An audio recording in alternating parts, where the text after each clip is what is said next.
Dapat Ducati dari Bobby.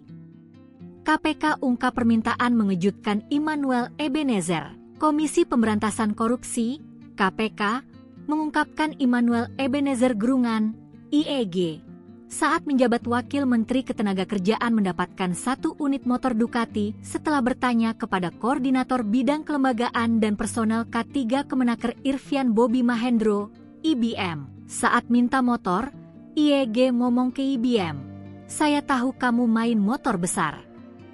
Kalau untuk saya, IEG, cocoknya motor apa?"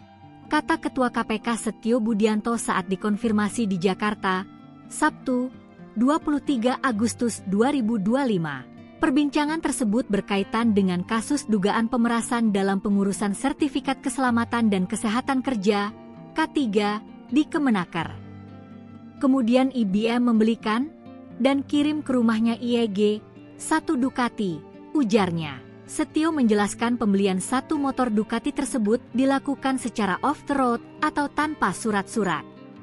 Oleh sebab itu, KPK menduga cara pembelian tersebut dilakukan dengan tujuan untuk menyembunyikan transaksi. KPK menetapkan Immanuel Ebenezer bersama 10 orang lainnya sebagai tersangka kasus dugaan pemerasan terkait dengan pengurusan sertifikat keselamatan dan kesehatan kerja, K3, di lingkungan Kementerian Ketenagakerjaan pada Jumat, 22 Agustus 2025. KPK mengungkapkan Immanuel Ebenezer menerima uang 3 miliar rupiah dan 1 kendaraan roda 2 bermerek Ducati.